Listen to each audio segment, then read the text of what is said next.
El mundo global de las inversiones está al alcance de tu mano gracias a BCI Wealth Management, porque nuestro equipo de especialistas entrega una dirección estratégica en todas sus soluciones de inversión, tanto locales como internacionales. Nuestro proceso de inversión comienza con la definición de la estrategia de mercado, lo que llamamos House View. En base a ella, se inicia el análisis continuo de una gran variedad de alternativas e ideas de inversión para identificar las que se adecúan de mejor manera a las necesidades de nuestros clientes. Finalmente, entregamos un traje a la medida, una propuesta que se ajusta a su perfil y objetivo. ¿Qué tipos de servicio entregamos? Entregamos servicios de asesoría discrecional, en el que los clientes delegan la toma de decisiones a un equipo de especialistas de BCI Wealth Management, que ajusta las inversiones de acuerdo a los movimientos del mercado. Además, contamos con servicios de asesoría no discrecional y transaccionales, en los que el cliente mantiene el control de la toma de decisiones. Lo que es común a todos es que puedas acceder a más de 40 casas de fondos internacionales con una mirada amplia y global de la oferta de inversión. Nuestra plataforma internacional en Florida, Estados Unidos, es única a nivel latinoamericano y nos permite acompañar a nuestros clientes, complementando la asesoría que reciben en Chile mediante productos y servicios bancarios y de inversión. Conoce la asesoría de BCI Wealth Management y descubre las soluciones de inversión que se ajustan a ti.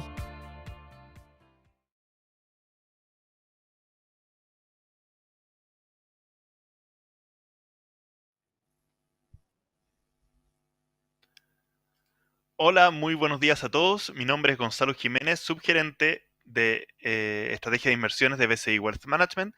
Y a nombre de todo BCI les quiero dar una muy cordial bienvenida a una nueva edición de nuestro ciclo Inversiones al Día, con el que buscamos estar cada vez más cerca de ustedes, entregándoles una visión sobre los últimos hechos económicos y a la vez una mirada estratégica del momento del mercado. En esta oportunidad queremos hablar sobre las expectativas de la bolsa local para la segunda parte del año 2025, los factores que explican el rendimiento de las principales acciones que componen el IPSA y las oportunidades de inversión que se presentan de aquí en adelante. Para esto tengo un panel de lujo que me acompaña el día de hoy. Primero voy a presentar a Rosario Miquel, gerente de estudios y estrategia de BCI Corredor de Bolsa. También está con nosotros Marcelo Catalán, subgerente de estudios de BCI Corredor de Bolsa. Y por último, pero no menos importante, Alexis Soces, subgerente de estrategia de BCI Corredor de Bolsa. ¿Cómo están Rosario, Alexis, Marcelo? Muy bien, ¿y tú, Gonzalo? Hola a todos, ¿cómo están?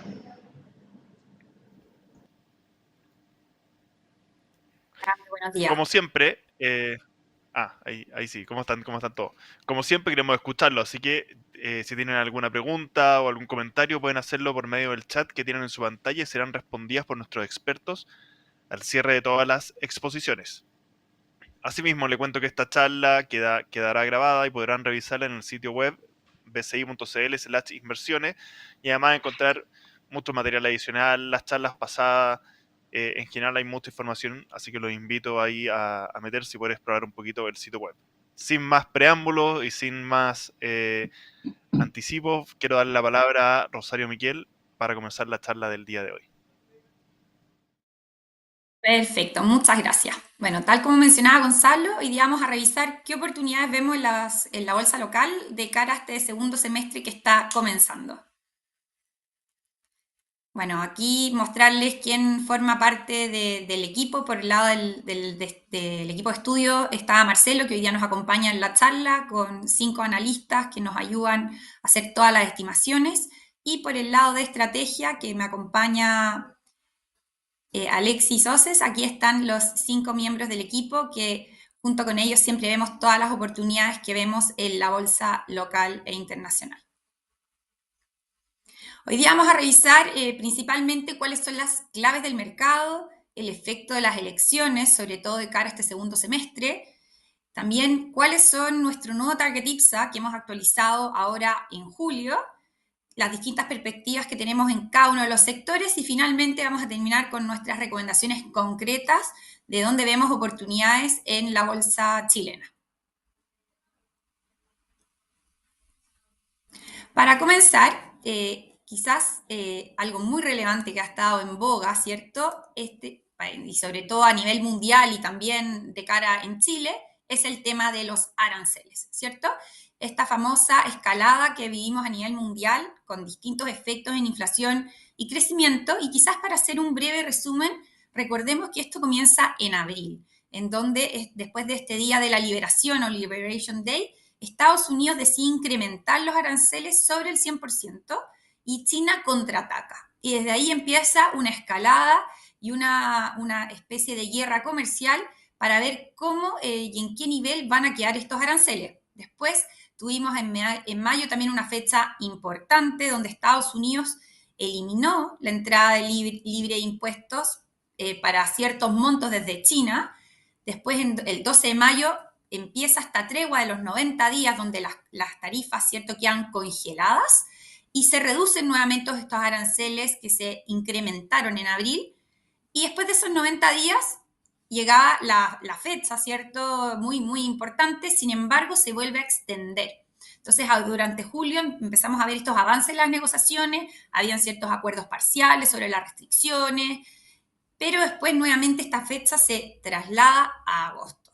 Entonces, en agosto va a ser el punto crítico, ¿cierto?, porque debería expirar esta tregua, esta tregua inicial de 90 días que se extiende, ya llegaría a su fin. Entonces va a ser muy, muy relevante lo que suceda durante estos días de agosto, entre el primero y la primera semana de agosto más bien, porque hay dos fechas realmente importantes. Y ya a finales de año también tenemos cumbres importantes de la PEC y G20 que sin duda van a dar de qué hablar. Y acá si vemos el gráfico a mano derecha, podemos ver que las tarifas en un nivel inicial es donde empieza el punto azul, a mano izquierda, al 2024, y acá podemos ver cómo empezaron a subir con esta escalada comercial y con este anuncio del Día de la Liberación, que es ese 2 de abril, donde suben, ¿cierto?, la tasa efectiva a las importaciones y también otros niveles de tasa. Y así esto llega a un pic. Sin embargo, ahora podemos ver que la situación actual está más bajo de ese pic que alcanzamos, esto a nivel promedio, y ahí podemos ver que vamos a ver qué pasa en agosto realmente, en qué niveles van a quedar. Y claramente van a haber ciertos países más afectados que otros, y en este caso Asia, China en particular, es uno de los países más comprometidos con el tema arancelario, pero también la Unión Europea, principalmente por el lado de autos y farmacéuticas, y por el lado de China, todo lo relacionado a tecnología.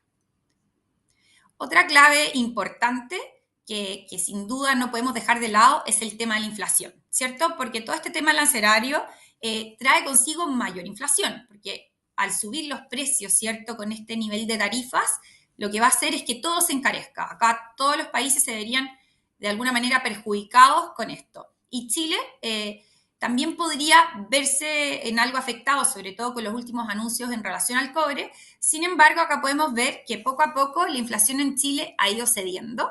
Todavía estamos lejos del rango meta que espera el Banco Central, pero acá podemos ver la evolución de la inflación total en América Latina. Y acá pueden ver en el gráfico que está al centro, con las barritas azules, cómo la inflación de alguna manera se ha ido moderando, especialmente en Colombia, México y Chile, y esto se espera que siga convergiendo.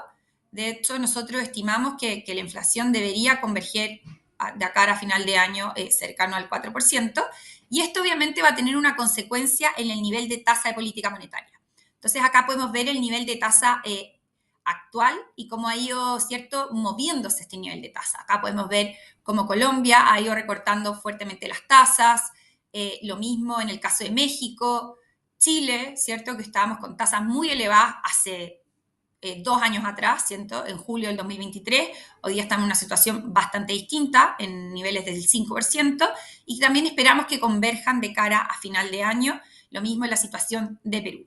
Pero claramente todo este tema relacionado a las tasas va a estar muy condicionado con el tema de la inflación, que está también correlacionado con el tema arancelario. Después otra clave muy relevante, ¿cierto?, es el tema del cobre. Ya, el cobre superó los $5 la libra tras el anuncio de los aranceles. Acá tenemos que hacer la distinción de cuál es el cobre que realmente hay que poner atención, ¿cierto? Y con cuáles se hacen las estimaciones. Y ahí podemos ver que hay una diferencia significativa. Entonces, acá lo importante es ver cómo se sigue desencadenando este anuncio del 50% de las tarifas sobre el cobre, y esto ha llevado también a distintas posiciones especulativas, ¿cierto? En relación a esto, ante el posible escenario de que este precio ante los aranceles se disparase, obviamente generó una presión a compras anticipadas, a estoquearse de manera previa para evitar este precio más elevado, pero sin duda eso vamos a tener que ver cómo se sigue desencadenando, porque lo que sí nos hemos dado cuenta y estamos claros que todo el tema arancelario ha agregado mucha volatilidad al mercado, pero lo que se ha anunciado en un comienzo no es necesariamente lo que va a terminar sucediendo. O sea, de alguna manera, el presidente Donald Trump ha dicho una cosa, después ha cambiado, entonces de alguna manera tenemos que esperar a ver cómo se sigue desencadenando este tema relacionado al cobre. Otro tema muy, muy relevante, como un clave de mercado que no podemos dejar de lado, es el tema del tipo cambio, ¿cierto? Lo que hemos visto que se ve reflejado en el gráfico a mano izquierda es que quienes han influido en el alza del dólar en Chile es principalmente los inversionistas extranjeros. Si bien no son los únicos actores, ellos empezaron a tener una ola de compra muy, muy significativa. Entonces, estábamos en una posición hace 9 días atrás, una posición vendedora, a una posición compradora. Entonces, obviamente, esta mayor demanda por dólares también ha hecho que suba el tipo de cambio, ¿ya? Entonces, ahí ustedes pueden ver que casi es un espejo la línea azul con la roja, y el azul muestra esta parte por el lado de los inversionistas extranjeros. Y esto también demostraría una fuerte apuesta a favor del alza de la divisa, del dólar, contra el peso chileno. Pero también hemos visto un desacople entre el menor riesgo país y el nivel del tipo cambio, ¿ya?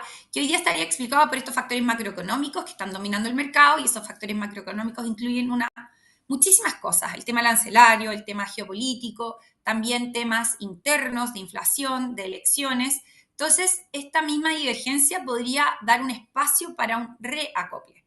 Entonces, acá podemos ver que podría haber un significativo potencial de apreciación para el peso. Entonces, eso haría que el tipo cambio corrija. Entonces, de alguna manera estamos con dos fuerzas muy, muy relevantes que de alguna manera están llevando al tipo cambio de alguna manera con presiones alcistas y otra de presiones bajistas. Por lo mismo, si vemos acá, nosotros tenemos un modelo táctico del nivel de tipo cambio y hoy día estamos viendo un rango táctico entre los 9.65 y los 9.50. Y acá pueden ver que a lo largo de la historia el modelo nos indica distintas señales, tanto de venta como de compra, ¿ya? Y la línea negra muestra el tipo cambio real. Hoy día, como pueden ver, no hay una clara señal, sino que más bien estamos dentro de este rango, 9.50, 9.65, y de cara a fines de año, en línea con lo que está estimando nuestro departamento de estudios del banco, este debería converger a 940 pesos por dólar de cara a final de año. Y por último, otra clave muy importante son los datos macroeconómicos. Y acá, sin duda, como pueden ver, esto es como más bien como un semáforo, ¿cierto? Vemos que las señales están bastante mixtas. Vemos ciertas mejoras en el signo de actividad e inflación. Miren el IMASEC, ¿cierto? El dato fue mejor al anterior, estamos con un 3,2% en niveles actuales. La inflación, como hablábamos, ha ido cediendo, ¿cierto? Estamos en 4,1%. Sin embargo, en términos de desempleo, estamos peor, no hemos visto una mejora. La tasa de política monetaria nos mantenemos igual en este 5%, de cara a que converjamos a una tasa menor, cercana al 4,25%, que es lo que estamos estimando desde BCI. También hemos visto mejoras en la producción industrial, en las ventas retail, en la producción del cobre, pero sin embargo la confianza empresarial no ha repuntado. Y esto obviamente va a estar muy condicionado también con el escenario eleccionario que vamos a estar viviendo en noviembre de este año. Entonces, ya para ir cerrando este primer bloque, acá les mostramos los distintos escenarios macroeconómicos que estamos viendo. Nosotros tenemos 3 escenarios: el escenario base, favorable y adverso. El escenario base se nos mantiene con una probabilidad de 50%, sin embargo, hemos ajustado levemente a la baja el escenario favorable de un 30 a un 25%, y por lo mismo hemos aumentado el escenario adverso de un 20 a un 25%. En este escenario base, nosotros vemos que la guerra comercial se extendería hasta final de año. La actividad se ve afectada por este escenario más complejo, pero se avanzan en permisologías y mejoras en el clima político. También las tasas de interés e inflación llegarían un poquito más rápido a sus niveles de equilibrio por este menor impulso externo. Sin embargo, los riesgos externos, y esto quiero recalcarlo, se van a mantener elevados y por consecuencia vamos a ver alta volatilidad en el mercado. Entonces, acá lo vamos a revisar más adelante, pero en este tipo de escenarios cuando más relevante es el tema de la diversificación y la selectividad de las posiciones que uno quiere tener como inversionista, porque sin duda un día puede ser o datos pueden mover significativamente el mercado. Entonces, acá vemos que de cara a final de año estamos esperando un crecimiento del PIB de 2%, inflación convergiendo a 4%, tasa política monetaria en 4,25%, que el desempleo algo sea, ¿cierto? A 4,5 versus 8,5 versus el 8,9, un tipo de cambio de cara a final de año, 9,40, precio del cobre cercano a los $4,3 la libra y un petróleo en $60 el barril. Entonces, esto es un poco los escenarios que estamos visualizando y como les comentábamos, con principal probabilidad el escenario base con un 50%. Después de toda esta revisión rápida de estos 5 quizás elementos claves que están moviendo un poquito el mercado, me gustaría que revisemos acá cómo ha sido el tema de los retornos bursátiles. Acá pueden ver que si vemos la columna donde sale variación acumulada year to date, ya podemos ver que casi todas las regiones y países están con rendimientos positivos, a excepción de Argentina, que está con un menos 18%, y Japón, que está menos 0,19, levemente plano.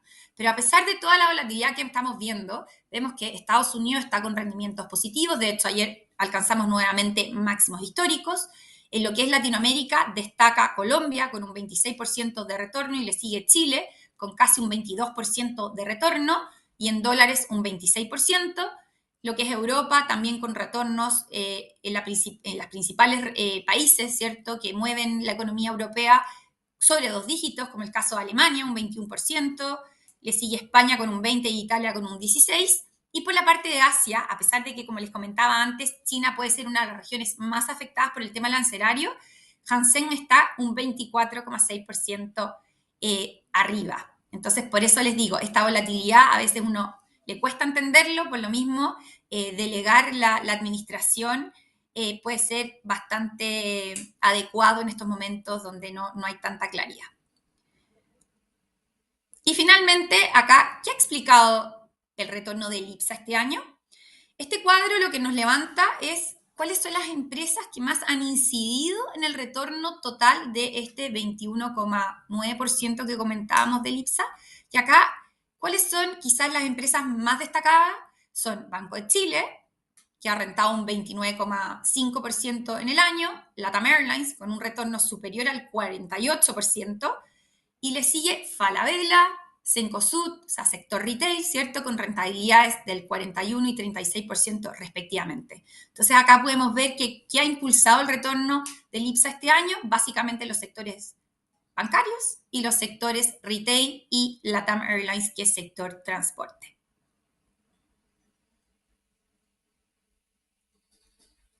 Y ahora le voy a dar el pase a Alexis para que hagamos una revisión del escenario de elecciones y cómo esto podría afectar al rendimiento de cara a este segundo semestre. Muchas gracias, Rosario. Gusto saludarlos a todos.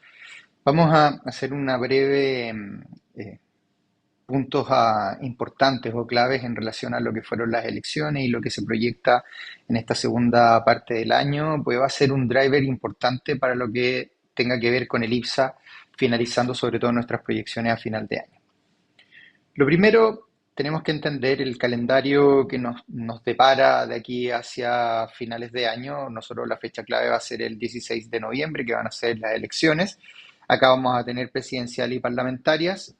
Gran parte del efecto se va a jugar en el Parlamento, tanto la renovación completa de la Cámara de Diputados como 23 senadores, que también debiese haber un cambio, una rotación de este poder de 50-50 que hay en el Senado al día de hoy. Hay intermedios también, sobre todo cuando parten las campañas o incluso cuando nosotros vamos a empezar a ver estos carteles en las calles que podrían mostrarnos un poquito más cerca lo que son las elecciones en particular. Pero nosotros, si dividimos los dos hitos, primero la elección presidencial y después la parlamentaria, creemos que gran parte del componente se va a jugar más en el Parlamento, más que en la elección presidencial como un todo.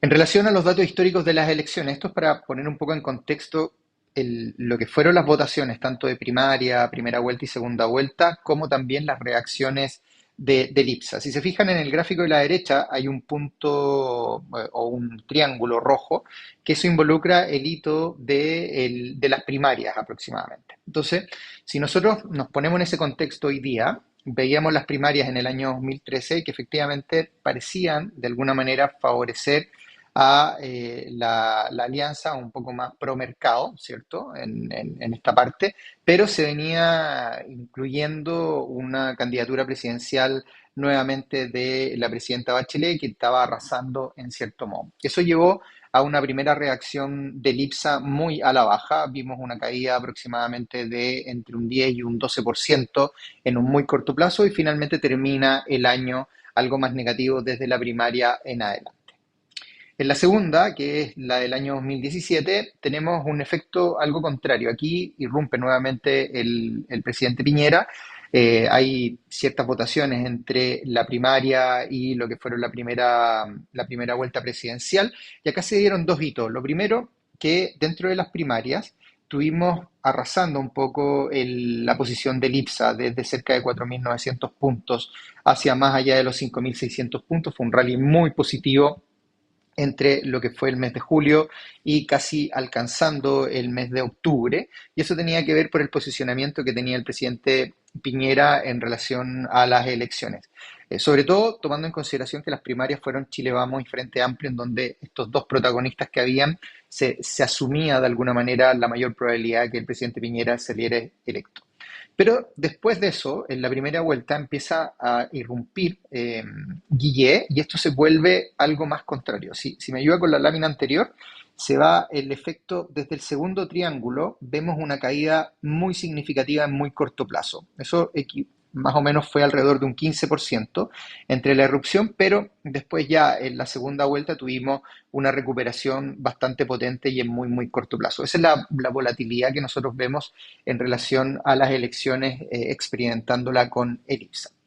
Y después tuvimos la del año 2021, que esto ha sido más plano entre lo que ha sido las primarias, primera vuelta e incluso la segunda vuelta presidencial. Hemos visto un IPSA moverse, pero con menor volatilidad o menos pronunciado de lo que vimos elecciones anteriores. Entonces eso hace que hubiésemos estado inmiscuidos un poco la salida de lo que era la pandemia, ahí teníamos un efecto de arrastre, sobre todo de la bolsa local muy fuerte en el periodo anterior a la elección. Entonces se pueden dar un montón de fenómenos que influyen en esto, pero tomando en consideración la última elección, efectivamente tuvimos algo más plano los movimientos en relación a la bolsa local. Y la del año 2025, que acá tenemos ya la primaria, esto deja un montón de factores influyendo detrás y conclusiones en lo que fueron estas elecciones, pero lo que sí vemos, donde está el triángulo rojo, que gran parte de la subida del IPSA de alguna manera no se ha corregido. A pesar de lo que fueron las primarias, no vemos correcciones del IPSA y se sigue manteniendo muy, muy fuerte en la parte alta. Alcanzamos casi 12 meses consecutivos de retornos positivos en la bolsa local. Bien, entonces ahora, ¿cuáles son las claves de lo que dejó la última elección? Lo primero fueron la baja participación. Sin duda alguna, si uno toma la primaria, el primer catalizador en esto fue la baja participación. Vemos una victoria contundente de Janet Jara. Por lo tanto, esto deja abiertas ciertas preguntas. La primera, si es que efectivamente esta candidatura de Janet Jara va a ampliar el atractivo más allá de esta base que la moviliza, ¿cierto? Que nosotros sabemos que es una base que es un poco más estricta en términos de la votación, ¿cierto? Y probablemente eso fue lo que ayudó a esta rotunda victoria en el corto plazo. Y por otro lado, también mirando desde más la parte más pro mercado, tener y ver bien cómo esta irrupción de José Antonio Kast en las últimas encuestas ha ayudado a impulsar todo este efecto de favoritismo. Vamos a ver probablemente que es una de las conclusiones detrás de esto, una elección mucho más polarizada hacia final de año, que es lo que podría generar un driver un poco más negativo en un corto plazo. Pero acá nos vamos a quedar con la primera clave, que fue la baja participación, y eso no afectó de alguna manera el mercado. Lo segundo tiene que ver con lo que está pasando en la centroizquierda, con esta implosión dentro de lo que es la centroizquierda. Acá se dieron dos fenómenos que muchos analistas políticos han recogido. Esto es básicamente un extracto de toda esa recopilación de opiniones, pero vimos ahí un socialismo democrático o lo que era la antigua concertación con un golpe bien fuerte en lo que son sus preferencias. No hay un arrastre que tenga este partido, lo lleva Carolina Toá, finalmente termina siendo un golpe muy fuerte para esa exconcertación que veíamos antes. Y por el otro lado también el partido del presidente, que tiene un colapso dentro de su propio partido. Vemos que esta experiencia de gobierno que está llevando actualmente el presidente Boric no se ha logrado capitalizar en estricto rigor en lo que son estas elecciones primarias, y su candidato termina teniendo un porcentaje muy, muy bajo en términos de estas primarias. Lo tercero tiene que ver con el camino a noviembre. Acá tenemos las presidenciales. Nosotros estamos agrupando tres potenciales. No hemos incluido dentro de esto a Parisi, que es uno de los que ha venido generando cierta irrupción en las últimas encuestas, pero básicamente si uno se centra en Janet Jara, José Antonio Kast y Evelyn Matei, son las preferencias más probables que podrían haber de cara a final de año en las presidencias. Si ustedes se fijan en estas tres potenciales o mayor probabilidad que aparezcan en la presidencial, se vuelve un tono más polarizado dentro de esta elección. Y eso es algo que se ha venido recogiendo en lo que son las elecciones hacia el mes de noviembre. Tenemos una de la última encuesta CADEM que salió esta semana. Tuvimos ciertos escenarios de segunda vuelta que tenía Kast Jara ganando José Antonio Kast, Matei Jara también ganando Matei, y por último Kast con Matei, que tiene ahí un equilibrio un poco más en los votantes. Es un escenario que se ve menos probable de que aparezca en la segunda vuelta, pero podría también aparecer. Y el último, que no lo teníamos incluido, que es esta irrupción de Parisi, que en la encuesta ya está marcando alrededor de 9% en la intención de voto en la primera vuelta. El 4 tiene que ver, y para nuestro gusto, con la parte del rompecabezas parlamentario. Recordemos que la Cámara de Diputados se renueva por completo, así que eso va a traer estas alianzas políticas que van entre los partidos, si es que pierden o no pierden escaños en distritos que son históricos dentro de algunos partidos de coalición o incluso en los partidos de oposición. Así que en la parte de los diputados probablemente sea un poco más mixto en relación a cómo salga este rompecabezas de diputados. Va a haber una fragmentación sin duda alguna. Probablemente lo que han llevado los analistas políticos detrás de esto es que esta fragmentación lleve a que cada uno de los partidos políticos se empiece a separar y eso se diluya en términos de un poder o una alianza política en el Parlamento. Pero dentro de lo que es el Senado, que hoy día hay un poder equilibrado, hay una renovación de 23, lo que son los senadores. Y son dentro de estas regiones, son 9 del oficialismo, 10 de Chile Vamos, y por el otro lado también tenemos algunos que son desde otras coaliciones que podrían diluir, 2 del centro, republicanos una, e independientes que podrían también moverse. Acá, para hacer un punto súper importante, creemos que gran parte de lo que se va a jugar va a estar en lo que es, la Araucanía. Sin duda alguna hay 5 escaños ahí que se renuevan, así que lo más probable es que este discurso en relación a lo que está pasando en el conflicto en la Araucanía principalmente tienda a capitalizar bastantes votantes en relación a lo que es ese distrito, y por el otro lado también ahí vemos una oportunidad más de la derecha que logre capitalizar esa parte en la Araucanía. Y por el otro lado también lo que vemos sí de esta última elección política es que hay un vacío en el centro en donde no ha logrado convocar votantes y esos votantes probablemente van a ser un poco más disruptores en esta elección de cara hacia final de año, tanto en la elección presidencial como en el Parlamento. Bien, ahora le doy el pase a Rosario para que nos comente la parte del Target IPSA y después vamos directamente a los modelos. Perfecto. Ya, muchas gracias, Alexi. Bueno, como bien les comentábamos, hemos actualizado nuestro Target IPSA ahora en julio y nuestro nuevo nivel son 8.680 puntos.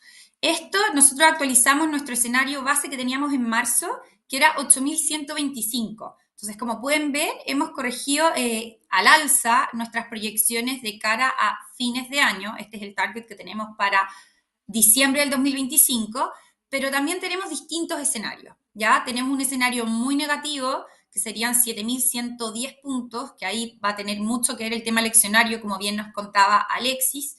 Un escenario negativo, en línea con lo que les mostrábamos en el cuadro de los escenarios macroeconómicos de economía, que nos daría un target de 7.934, y en el caso de un escenario favorable, 9.100 puntos.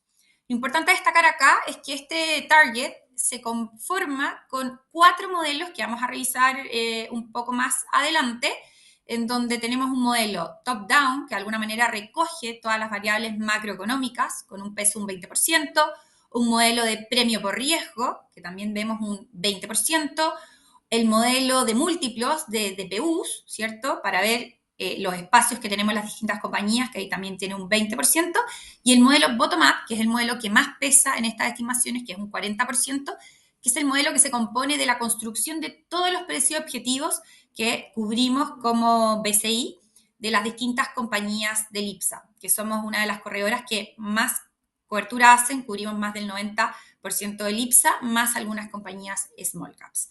Entonces, si vemos en la siguiente diapositiva, acá podemos ver estos escenarios sensibilizados. Entonces, importante destacar que este año, a pesar de toda la volatilidad y todo lo que hemos estado viendo, ya tenemos un retorno superior al 21% en pesos, ¿cierto? Y casi cercano al 26% en dólares.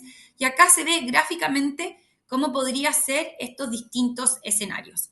En el caso de alcanzar los 9.100 puntos, todavía tendríamos un upside o una rentabilidad potencial esperada de un 12% con respecto al nivel actual.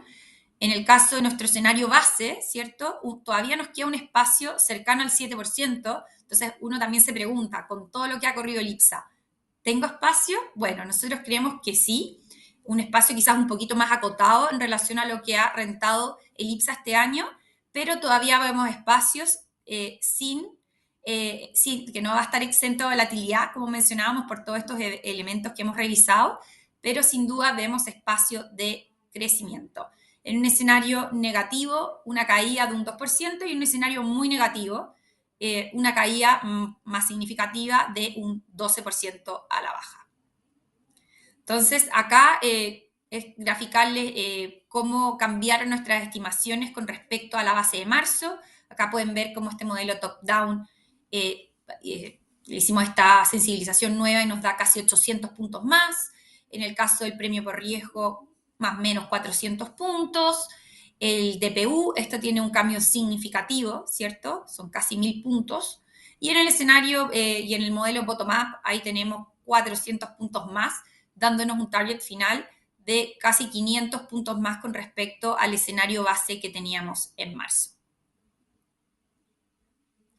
Y acá nuevamente le doy la palabra a Alexis para posteriormente dársela a Marcelo, para que revisemos cómo se construyen estas distintas estimaciones y vamos a revisar estos 4 modelos para entender claramente este nivel final que hemos llegado. Bien, muchas gracias, Rosario. Lo primero tiene que ver un poco con el escenario top-down. Esto es un modelo que nosotros usamos en donde tomamos todas las proyecciones de economía en relación a variables como el crecimiento económico, IPC, cobre, convergencia, la TPM hacia niveles más bajos a final de año, EPS, ENVI, que son un poco los puntos que hay de riesgo en relación a la colocación de bonos, por ejemplo, con los bonos estadounidenses, el INSE, que es la confianza empresarial. Todo esto hacemos una proyección de Machine Learning, básicamente ahí usamos Random Forest para poder estimar distintos escenarios en relación a estas variables económicas, y con esto lo que nosotros estamos logrando encontrar es que variables como por ejemplo los EPS, que es el crecimiento de las utilidades de las compañías, y el cobre tienen un peso muy relevante dentro de los modelos. Probablemente el cobre tiene que ver porque gran parte de nuestras exportaciones o nuestros ingresos vienen con las exportaciones de cobre, pero aún así, con estas dos variables que pasan a ser las más fuertes, tenemos ahí algunas irrupciones, como lo son el Standard Poor's, que de alguna manera permea esta subida o el buen ánimo de la bolsa estadounidense en el ámbito local, el IPC, dólar y precio del petróleo, que terminan también influyendo en cierta manera en lo que son las estimaciones. Con todo esto, nosotros encontramos un escenario base de 8.824 puntos, que eso es un crecimiento en relación a lo que habíamos estimado hacia inicios de año, y el escenario favorable tiene una subida o un target un poquito mayor que el escenario base, pero no hay una disrupción muy grande en relación a los dos modelos. Si ustedes se fijan en cada una de las variables, no hay un cambio significativo entre el escenario base y favorable, por lo tanto, gran parte de la probabilidad está concentrada entre estos dos escenarios para alcanzar a final de año.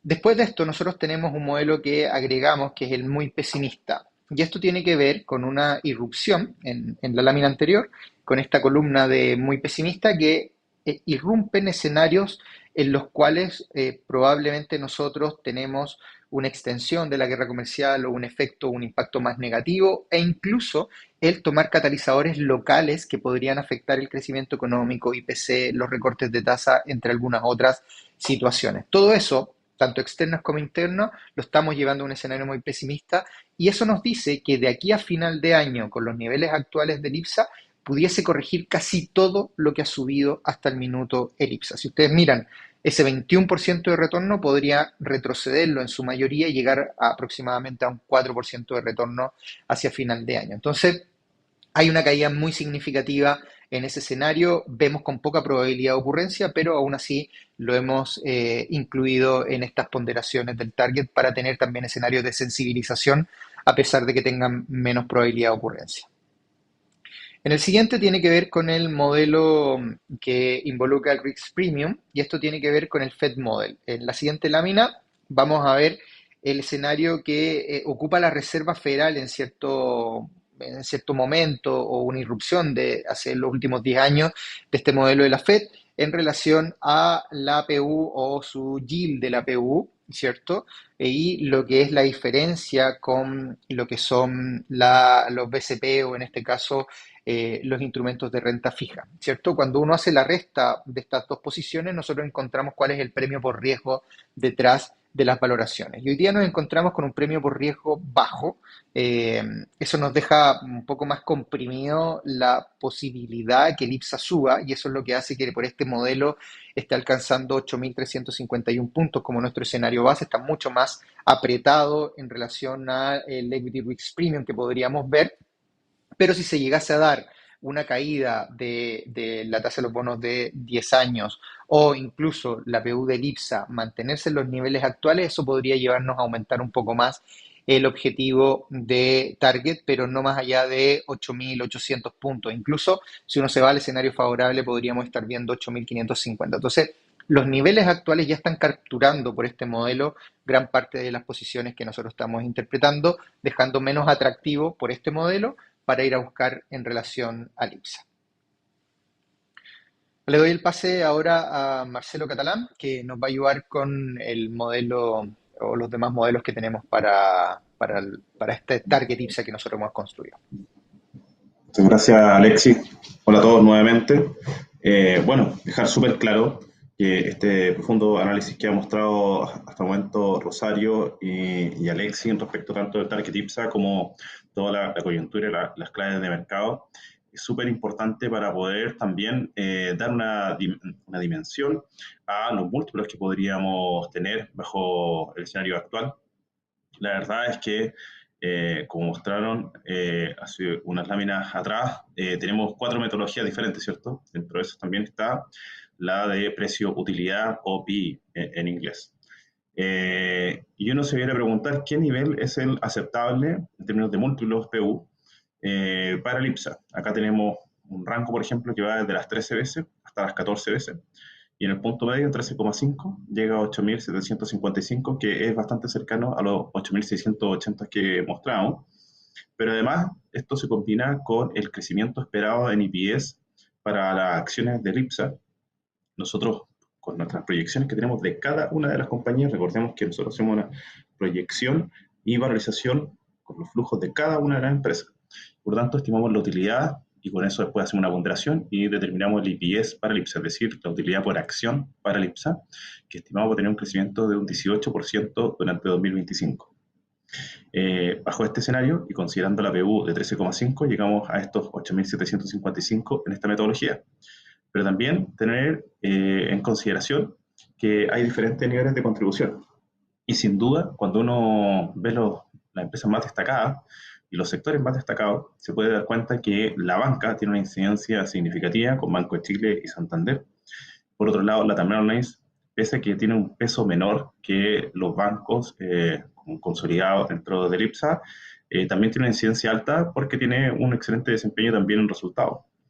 Y por otro lado, tenemos compañías como el sector inmobiliario y el comercial, que también va a tener un buen desempeño, y también creemos que en una medida un poco más acotada, pero también muy positiva, el sector retail, porque en general creemos que es sumamente importante, además, tener claro el target IPSA, en qué sectores vamos a tener los catalizadores en términos de resultados. Si vamos a la siguiente slide, vamos a poder ver que las sensibilizaciones son bastante amplias, porque tenemos por un lado estos 8.755 que he comentado, pero por otro, si uno ve los escenarios, por ejemplo, de un menor crecimiento en términos de EPS de un 10%, cambia de manera relevante, y si lo ve en 0%, eso ya cambia de manera mucho más significativa. Si bien nosotros creemos que las utilidades del 2025, dado que ya tenemos la primera mitad del año transcurrida, no van a cambiar dramáticamente durante lo que quede del año respecto a nuestra proyección, es decir, debieran estar cercanas al 18%. De todas maneras, sí hay más volatilidad en la expectativa hacia el 2026. Y en ese sentido, uno debiera recoger que los múltiplos podrían ser más bajos, que podríamos también tener un escenario más negativo de EPS 2026. Entonces, esta tabla, de cierta manera, recoge todo ese escenario de riesgo también, y también un escenario más favorable, donde podríamos tener, por ejemplo, a IPSA sobre los 9.000 puntos si tenemos un crecimiento de EPS que sea más alto, o bien tenemos múltiplos que se acerquen más a las 14 veces. Vamos a la siguiente slide y vamos a poder ver que desde un punto de vista de bottom-up significa básicamente que uno toma los precios objetivos de cada una de las acciones y eso después lo pondera de acuerdo al peso que tiene el IPSA, ajustado por free float, toda una metodología, y determina cuánto es el nivel que debería tener el IPSA. Pero hay un punto importante a tener en cuenta. Todos los precios objetivos consideran modelos de valorización de flujo de caja descontado o descuento por dividendo detrás. Por lo tanto, consideran las proyecciones de largo plazo también. Y con eso llegamos a 8.734. Y lo más interesante de esto es que se sacan conclusiones cruzadas, donde tenemos a compañías del sector inmobiliario comercial, como Sencomol, Parque Arauco, y también tenemos algunas bebidas, aparece nuevamente la Latam Airlines, pero además también algunos bancos. Si uno amplía un poco la lista, se da cuenta que los bancos también todavía tienen un retorno bastante atractivo. Entonces, como una conclusión a nivel consolidado, tenemos sectores que tienen buenos retornos esperados y que tienen un atractivo en términos de catalizadores de resultados, y esos sectores creemos que son los bancos, inmobiliario comercial, transporte con la Latam Airlines y en menor medida el sector retail. Creemos que debieran sí o sí formar parte de un portafolio que tenga una adecuada diversificación. Vamos entonces al siguiente slide y podemos ver también sensibilización en escenario favorable. Vuelve a encontrarse niveles sobre los 9.000 puntos en el escenario positivo, 9.200, y en el escenario más negativo, 7.300 puntos, en el escenario muy negativo. Así que hay una dispersión en los diferentes modelos, pero es importante capturar las oportunidades en aquellos sectores que tengan buenos catalizadores y que también tengan buenos fundamentos: inmobiliario comercial, transporte, bancario, en menor medida retail, Entonces ahora vale la pena hacer un zoom sobre los diferentes sectores para poder entender cuáles son esos catalizadores, qué es lo que los respalda y sobre todo cuál es la favorita dentro de cada sector para que podamos tener claridad de qué acciones en particular debieran componer un portafolio que tenga un desempeño por sobre el IPSA. Vamos entonces a las siguientes slides con las perspectivas sectoriales y ahora vamos a profundizar sobre la visión de cada uno de los sectores. Partamos con el sector bancario, donde nuestra acción favorita es Santander. Vamos a la próxima slide y podemos ver acá que los precios objetivos en Banco de Chile son 160, Santander 67 y Itaú 14.300. Son, la verdad, precios objetivos que muestran un atractivo muy interesante en el caso de Santander y también favorable en el caso de Banco de Chile. Recordemos que son precios objetivos 2026, es decir, en un horizonte de inversión de 12 a 18 meses. Y también toman en cuenta que los bancos en general tienen un retorno por dividendo bastante atractivo, 5,4%, así que eso también es un factor positivo a tener en cuenta en escenarios de volatilidad. Siempre estar en acciones que tengan dividendo también es otro factor positivo que permite que tengan un desempeño superior al IPSA. Vamos a ver los fundamentos de la industria. Cuando uno ve las colocaciones y también cuál es la correlación que existe con el INSE y con el IPEC, es decir, con la confianza empresarial, con la confianza del consumidor, las perspectivas que existen para el futuro de la economía, la verdad es que sin duda todavía estamos en niveles bajos de crecimiento de colocación, pero estamos en un periodo de recuperación gradual y eso sin duda es favorable y es positivo para la banca y tiene un efecto bastante favorable en lo que es el margen de interés neto, que sería algo así como el ingreso de las compañías convencionales. Y por otro lado, hay que analizar las tasas para ver cómo se comporta el gasto, ¿cierto? Porque tenemos el ingreso financiero y también tenemos los gastos financieros, y con eso se puede determinar el MIN, que sería como el ingreso neto de los bancos. Vamos entonces a ver las tasas en esta slide. Podemos ver que claramente, si bien no confundirse porque hay varios ejes acá, las dimensiones entre lo que son las tasas de consumo, las tasas hipotecarias son bastante diferentes y también obviamente las tasas de referencia, que es la tasa de política monetaria, etc. Pero uno puede ver que sin duda hay una caída, un ajuste a la baja en las tasas y eso se condice con la recuperación gradual que estábamos viendo en consumo. Entonces, por un lado, hay una disminución en los gastos financieros, por otro lado, el incremento de las colocaciones es positivo para que tengamos un mayor ingreso financiero y adicionalmente, como mostró Rosario al comienzo, tenemos una perspectiva macroeconómica de un 4% de inflación para este año. Eso va a favorecer el desempeño también en el margen de interés neto y consecuentemente a última línea. Por otro lado, hay que tener en consideración que los bancos en general es súper importante los efectos que se puedan provocar por las provisiones, por el nivel de riesgo, y si eso se mantiene relativamente contenido, entonces puede dar espacio para crecimiento favorable en utilidad. Y sin duda, Santander es una de las acciones que tiene mejor desempeño dentro del sector. Vamos a la siguiente slide. Vamos a ver acá en términos relativos los múltiplos, donde todavía queda espacio. Acá está Banco Santander, Banco de Chile, Itaú, pero respecto de su nivel estructural, todavía queda espacio.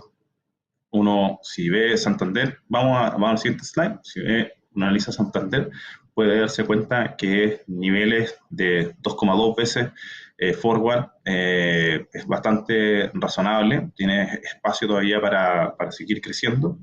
Y por otro lado, creemos que ROEs sobre el 20% es muy positivo y el escenario que ha estado mostrando persistentemente Santander, incluso algunos meses en 25%. La verdad es que cuando uno ve los crecimientos mes a mes, Santander sin duda es el que va liderando en términos de crecimiento en utilidad y también en evolución del MIN. Y por último, tomar en cuenta un factor que no deja de ser importante. Tuvimos una inflación un IPC en menos 0,4. Los bancos tienen los activos en UF, entonces el efecto de la variación del UF, en la medida que tenemos una mayor variación, eso le pega positivamente a la primera línea, en los ingresos, en el MIN a los bancos. Y por lo tanto, lo que sucedió en junio tiene efecto negativo en julio, pero para julio esperamos un IPC mucho más alto, porque tenemos también las tarifas eléctricas que van a tener un incremento en torno al 7%, lo que es bastante alto, y que se van a reconocer en julio. Entonces va a tener efecto en el IPC de agosto principalmente, y eso va a tener un efecto positivo en el MIN. Entonces, para lo que queda del año, sin duda siguen quedando catalizadores para la banca, y Santander, nuestra favorita, con un precio objetivo de 67 y recomendación de sobreponderar. En la próxima slide tenemos también a Banco de Chile como otra opción, que tiene un excelente dividendo, un precio objetivo de 160, también una recomendación de sobreponderar, aunque con crecimientos más acotados en términos de utilidad. Vamos a los otros sectores para que podamos ir revisando cuáles son los principales catalizadores. Comentamos lo positivo que estábamos en bancario, en moneda comercial, en medida retail, también transporte, estamos positivos. En el sector eléctrico estamos un poquito más conservadores, pero también creemos que es una buena opción de largo plazo, aunque los catalizadores se van a demorar un poquito más, porque en términos de resultados, la verdad es que es una evolución un poquito más plana en el segundo trimestre, en el tercer trimestre, probablemente no va a tener tantas eficiencias en términos de costo de generación. Hay varios temas coyunturales de centrales a gas, etcétera, que implican que no tengamos un mix de generación tan eficiente durante el tercer trimestre. Pero sí destacar que en una visión de largo plazo tenemos el RNC, que ya supera el 30%, que es muy favorable, que acá está representado por la franja verde.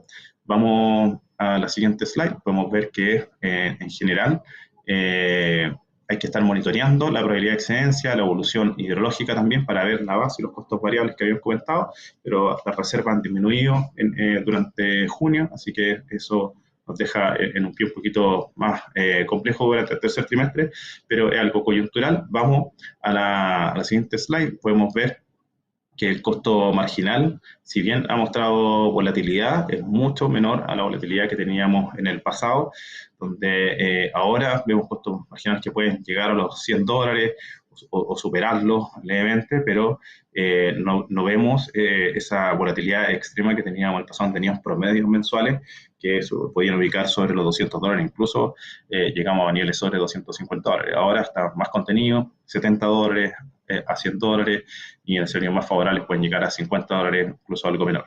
Vamos a la siguiente slide, y acá tenemos la evolución en términos de precio-utilidad y EV/EBITDA de las diferentes compañías. Podemos ver que están todas alejadas de un nivel de EV/EBITDA que debería estar más cercano a 8 veces. En el Chile está más disparada, pero es porque recoge efectos no recurrentes pasados, pero si uno lo ajusta en términos forward, se vuelve a ubicar en niveles mucho más atractivos, mucho más cercanos a las 6,5, 6 veces. Así que en general, en términos fundamentales a largo plazo, queda espacio, pero los catalizadores en el corto plazo están un poco más moderados que en otros sectores. Vamos entonces a la siguiente slide. Con todo este análisis, vamos a la siguiente nomás para que veamos las dos favoritas del sector, que son en el Chile y SL. En el Chile, una fuerte composición RNC, un negocio de distribución que ha mostrado mejor desempeño que el que tuvo el año pasado, pero por otro lado también durante el segundo trimestre viene algo más plano. En el tercer trimestre el mix de generación no va a ser tan eficiente, pero sin duda la acción está bastante castigada y tiene bastante espacio, con precios objetivos sobre los 70 pesos por acción. Estamos ahora en revisión, pero no, las sensibilizaciones nos dan sobre los 70 pesos por acción. Vamos ahora a SL, donde creemos que todas las prórrogas de los contratos que vaya teniendo SL a través del tiempo incrementa la EBITDA de la compañía, y eso es muy positivo. Y por otro lado, tenemos también una energía RNC que baja el costo variable promedio.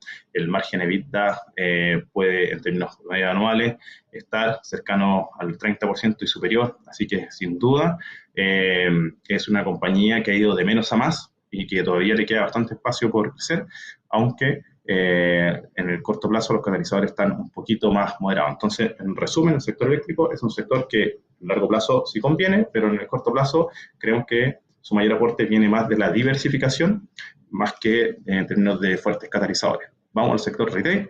En el sector retail tenemos una recuperación gradual del consumo y tenemos a Falabella como favorita. Vamos a la siguiente slide.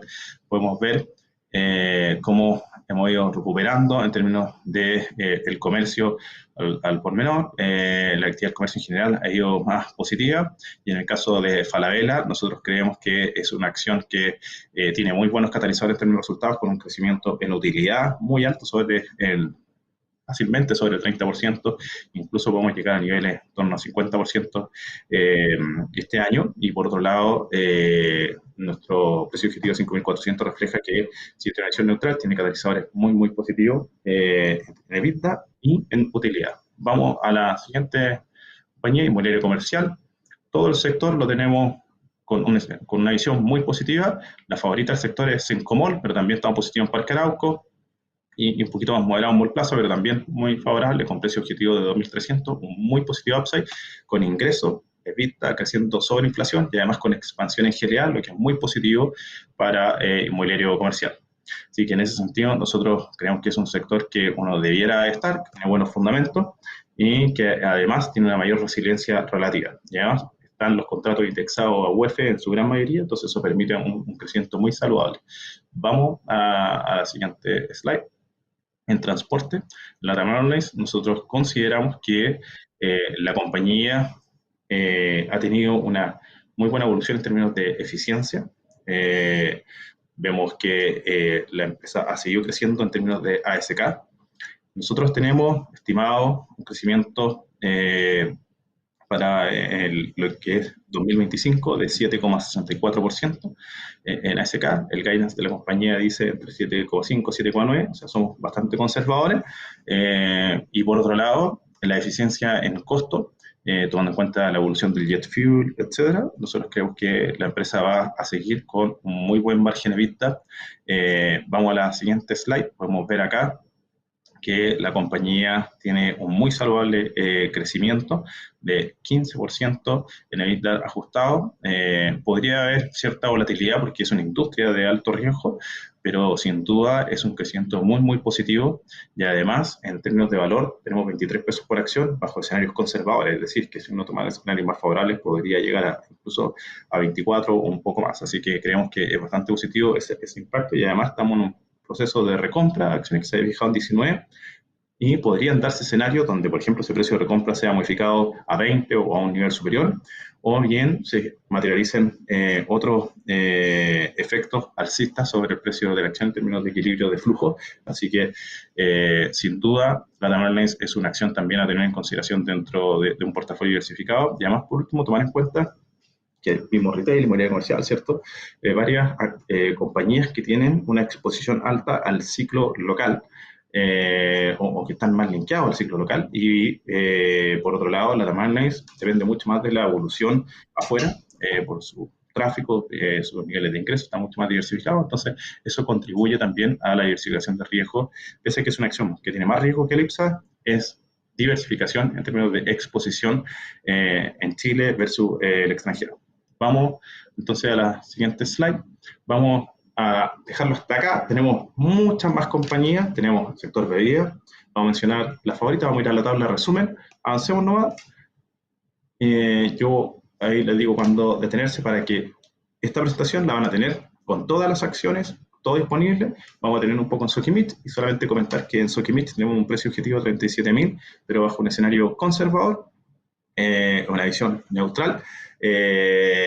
Un precio del litio, lo más importante, más que el precio de objetivo, en realidad es la sensibilización a diferentes niveles de EBITDA, que depende a la vez del precio del litio.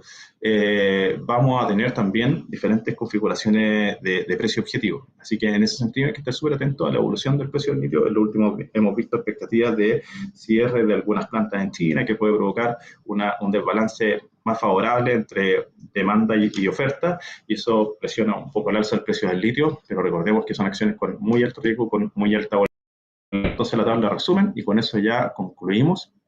Avancemos nomás hasta la tabla de resumen bursátil, donde acá, en la tabla anterior, tenemos la visión general. Entonces, resumiendo, ¿cuáles son los conceptos clave? Privilegiar los sectores que tienen buenos catalizadores, como los bancos, inmobiliario comercial, retail, transporte, y por otro lado, saber cuál es la favorita de cada sector. En los bancos, Santander es la favorita con 67 pesos. En el caso de bebidas, Es una combinación entre Andina y Conchitoro. Andina pensando más en este año, 4.510, y Conchitoro pensando más en el largo plazo. Por otro lado, tenemos en commodity a Sokimich, en eléctrico tenemos SL y en el Chile, que no está en revisión, pero todavía les queda espacio en términos fundamentales. Forestal, la verdad es que Copec la tenemos como favorita. CDPC está bastante cercana, entonces no hay una gran diferencia entre ambas. En el caso del sector retail, nuestra acción favorita es Falabella, inmobiliario comercial es Encomol, con 2.300 pesos por acción, en sanitarias Agua Andina, y por otro lado, creemos que en construcción, que si bien está en revisión, Salfacor presenta muy buenas opciones, y la Tamar Online sin duda con recomendación de sobreponderar y precio objetivo 23. Eso es en resumen lo que tenemos, y todo esto también se puede traducir en las configuraciones de los portafolios. Así que le doy el pase ahora a Alexis para que pueda mostrar los portafolios y las diferentes opciones que tenemos en BCI. Muchas gracias, Marcelo. Entonces, yendo un poco a la oferta que tenemos desde la corredora de bolsa, nosotros tenemos una oferta de 5 portafolios. Hoy día está compuesto 4 de ellos en el ámbito local y uno en las acciones de Estados Unidos, aprovechando este convenio que hay con la Bolsa de Estados Unidos y la chilena, en el cual podemos adquirir una acción estadounidense en pesos o en dólares a través de la bolsa local sin tener que abrir una cuenta en el extranjero. Entonces, las primeras 4 ofertas, portafolio táctico, fundamental, dividendo y el portafolio ASG o ESG, están construidos con acciones locales. Cada uno tiene metodologías o objetivos diferentes, táctico mucho más de corto plazo en las posiciones, rotaciones, el fundamental, que es el que maneja el equipo de equity junto con el portafolio ESG, tiende a haber una posición mucho más fundamental y estructural detrás de lo que hay en la estructura del portafolio. Mucho de lo que comentó Marcelo de los análisis de los sectores se traduce también en las acciones que componen este portafolio. Después tenemos un portafolio de dividendos que es diseñado específicamente para capturar el dividendo anual de las acciones locales. En los últimos 2 y 3 años este portafolio ha sido muy destacado, principalmente porque las compañías han tendido a entregar mucho más dividendo en el corto plazo. Entonces se ha aprovechado bastante este portafolio la coyuntura de los últimos años. Y por último, en lo que tiene que ver el portafolio de Estados Unidos, que está construido desde una mirada fundamental detrás de las acciones que componen la bolsa de Estados Unidos. Tratamos de enfocarnos en las primeras alrededor de 80, 100 acciones que componen el Standard & Poor's, que tiene una capitalización muy fuerte detrás de ella. Y nuestro portafolio está compuesto por las siguientes acciones. El fundamental tiene esta composición, táctico, dividendo, ESG y Estados Unidos. Y ahí lo pueden ver cuál es la composición de cada uno de los portafolios. Si se fijan, el eje principal y transversal en los portafolios locales tienden a ser las acciones del sector bancario. Santander es quien tiene el pilar detrás de estos portafolios en sí y ha logrado capturar bastante bien todo el sector bancario, todo el retorno que ha tenido el IPSA durante el año, y creemos que es un pilar fundamental detrás de los portafolios. ¿Cómo han rentado estos portafolios? En la siguiente lámina tenemos el retorno en el gráfico a la izquierda abajo, todo lo que es el año. Tenemos un IPSA que ha rentado alrededor de un 21-22% dependiendo del cierre, si es el del viernes pasado o ayer lunes, pero básicamente tenemos un retorno alrededor de un 22% en el año, en el cual el de dividendos iguala al IPSA. Y después tenemos el portafolio fundamental que tiene un exceso, un retorno superior a lo que es el IPSA, el táctico que destaca este año con un retorno casi de un 10% superior a lo que es el IPSA, y también el ASG que está con un retorno muy positivo. Todos nuestros portafolios medidos a un año están ganándole al IPSA, que es el principal benchmark que tenemos nosotros para compararnos. Y hacia la derecha tenemos lo que es el portafolio de Estados Unidos, que también está comparado con el Standard & Poor's. En pesos y en dólares tenemos esta metodología, y el día de hoy este portafolio de acciones estadounidense en el año está alcanzando cerca de un 17% de retorno versus este casi 10-11% en pesos que está teniendo el portafolio, el Standard & Poor's en pesos particularmente como benchmark. Así que también tiene un exceso muy, pero muy positivo detrás de estos portafolios. Así que queremos invitarlos con estos rendimientos a que se adhieran a los portafolios de la corredora de bolsa.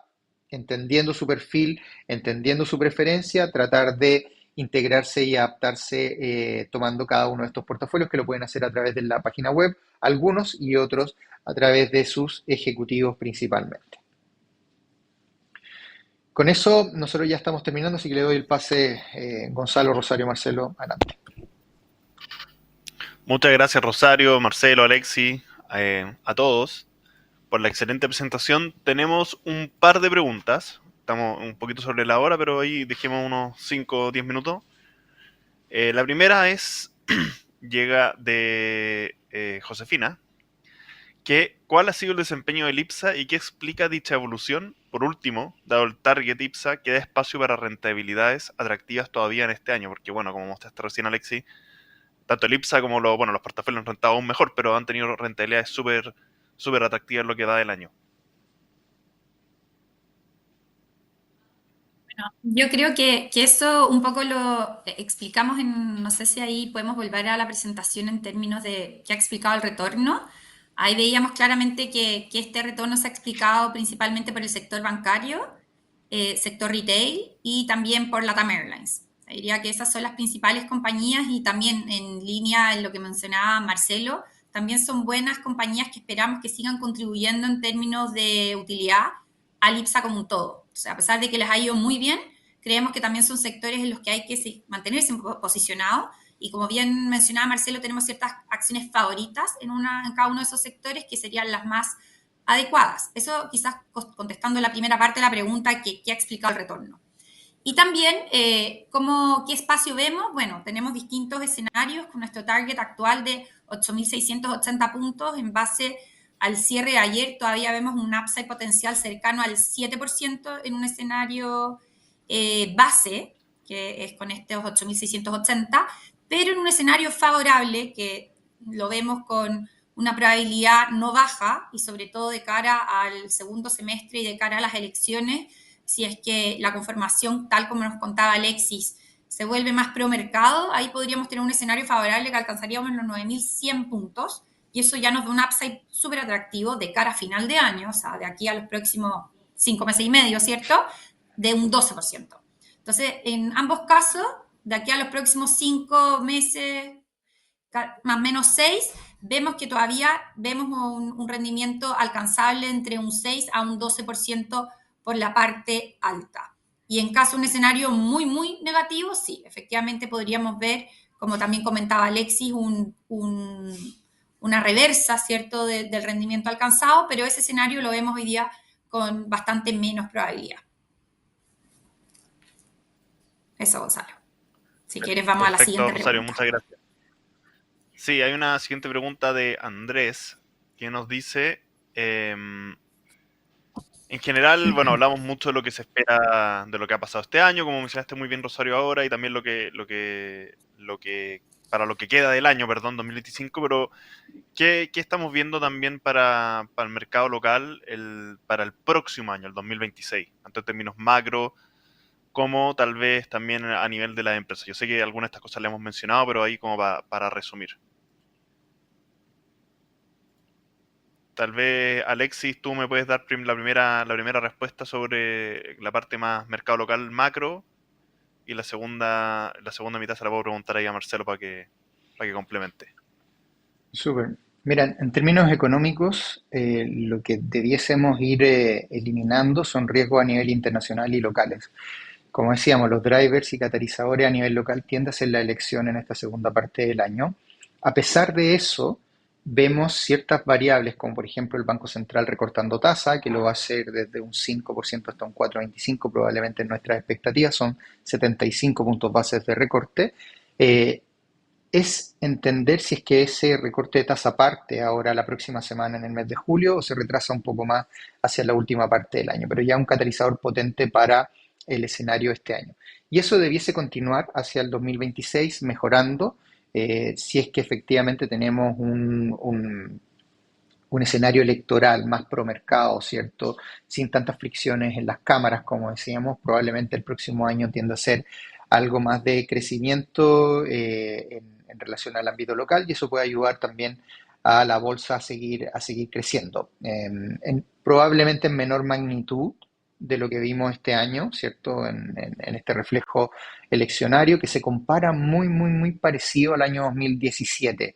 El año 2017 tuvimos retornos del IPSA extraordinario y eso se capturó a través de todas las acciones, pero después se tiende a moderar en los años posteriores. Así que probablemente hacia el año 2026 veamos catalizadores locales más positivos, si hay recortes de tasas, si la inflación se reduce, y eso ayuda, pero seguimos pensando que el escenario internacional podría estar afectando, en cierto modo, expectativas. Si es que la guerra comercial se zanja de cara a este año como nosotros esperamos, ya en los próximos años el presidente Trump debiese enfocarse en lo que son los recortes de impuestos, que eso puede ayudar también como catalizador a las empresas, y eso sin duda alguna poner un panorama, un escenario económico para las empresas más favorables que termine permeando a la bolsa local para el 2026. Bueno, y complementando la visión que muestra Alexi 2026 en términos de empresa, tener súper en cuenta que este 2025 y en parte también el 2024 tuvimos un crecimiento muy, muy expansivo en sectores como el retail, también en la banca tuvimos una expansión muy favorable durante 2024 y en algunas compañías se mantiene en 2025 una positiva evolución, pero hacia el 2026, como la base de comparación es más elevada, los crecimientos en utilidades también deberían ser más acotados. Para el 2025 hablamos de un EPS de 18%, es decir, cercano al 20%. Para el 2026, este crecimiento también debería ser favorable, pero quizás más cercano al 10%. Lo que estamos viendo hasta ahora es un crecimiento en torno al 12% para el 2026, lo que sin duda es positivo y se encuentra por sobre el promedio de crecimiento de los 10 últimos años en términos de utilidad, pero se va moderando este crecimiento porque la base de comparación en retail es más alta, también en banco es más alta, y inmobiliario comercial ha habido expansión de GLA y hacia el futuro sin duda también tenemos muy buenas perspectivas de resultados para inmobiliario comercial, pero a ser un poquito más moderado que lo que tuvimos este 2025. Así que, en resumen, estamos positivos también para el 2026. Vamos a tener un saludable crecimiento, probablemente sobre el 10% en utilidad, pero la base de comparación al ser más alta hace que los crecimientos sean un poquito más moderados y eso se condice también con el espacio y la visión para el mercado local que comenta Alex. Gracias a todos ahí por la respuesta. Hay una última pregunta que la encuentro, o sea, es más bien como de cómo funcionan los portafolios, pero la encuentro buena para que la dejemos clara, que es ¿cuáles son los tiempos mínimos de permanencia en los portafolios para rescate? No tienen permanencia mínima. O sea, de hecho, nuestra recomendación es que sí se mantengan invertidos, porque obviamente obedecen a distintos plazos y a distintos perfiles. Como bien nos contaba Alexi, está un portafolio táctico que busca oportunidades más tácticas, ¿cierto? Como bien lo dice su nombre. También tenemos un portafolio de dividendos que lo que busca es recoger aquellos dividendos de aquellas empresas que más pagan y obviamente ahí uno tiene que mantenerse el periodo suficiente para recibirlo y quizás un portafolio fundamental, que ahí el horizonte sí es un poquito mayor porque ahí son las proyecciones que tenemos de los precios objetivos a 12 meses. Pero el producto en sí, que son productos discrecionales, uno puede entrar y salir cuando estime conveniente, entendiendo que nuestra recomendación es mantenerse invertido. Según su distinto perfil de riesgo, tenemos estos distintos portafolios.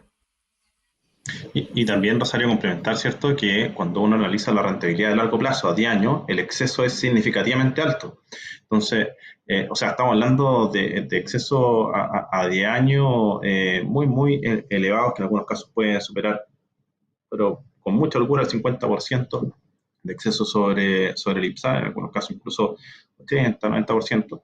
Pero cuando uno considera un periodo más corto, es súper importante tener en cuenta que a veces la volatilidad, por ejemplo, puede generar una caída en el IPSA, también una caída en los portafolios, pero después eso se recupera. Entonces, no es aconsejable tratar de buscar una ventana de tiempo corta, por ejemplo, de un mes. Lo aconsejable sería estar por un periodo en torno a un año, por lo menos unos 6 meses, para poder capturar un ciclo que pueda recoger los fundamentos, que pueda recoger también todas las oportunidades de mercado que se puedan ir dando y que, recordemos, a veces las correcciones son abruptas, pero también las recuperaciones son muy abruptas. Y lo que hemos visto es que en términos netos, cuando uno se queda en los portafolios por un periodo más prolongado, el exceso que tiene sobre el IPSA también es mucho más alto. Muchas gracias ahí, Marcelo, Rosario, Alexi. Creo que muy buena respuesta. Al final no hay restricciones para nuestros portafolios, pero sí recomendamos mantenerlo en un largo plazo. Aparte, como bien menciona Marcelo, que me gustó eso de a veces las caídas son abruptas, pero las recuperaciones son igual o más abruptas. Entonces, el largo plazo en general siempre premia. Y también, bueno, la gracia de estos portafolios de mantenerse diversificado, también como mencionaron ahí en la presentación, algunas acciones tal vez son para más largo plazo que corto plazo, pero ayudan a diversificar y eso lo recoge muy bien todos nuestros portafolios accionarios. Bueno, con eso les quiero dar muchas gracias nuevamente a Rosario, a Alexia, a Marcelo por esta excelente presentación y a los más de 200 conectados que tuvimos hoy día en nuestra charla. Les doy las gracias por haber participado en esta nueva edición del ciclo Inversiones al Día de BCI. Recuerden que pueden revisar nuestra oferta de inversión en bci.cl/inversiones y además encontrar mucho material informativo, como ya les mencioné al principio. Queda esta charla grabada, están todas las charlas pasadas, hay podcasts, hay video, hay muchas cosas que se pueden encontrar, así que los invito nuevamente a investigar la página y sacar mucha información. Al mismo tiempo, los invito a que estén atentos a la próxima fecha de nuestro ciclo. Les estaremos informando de los próximos encuentros online. Que tengan todo muy buen día. Nuevamente, muchas gracias a Alexi, Rosario y Marcelo. Encantado, muchas gracias. Chao, muchas gracias. Chao, que estén todos bien. El mundo global de las inversiones está al alcance de tu mano gracias a BCI Wealth Management. Porque nuestro equipo de especialistas entrega una dirección estratégica en todas sus soluciones de inversión, tanto locales como internacionales.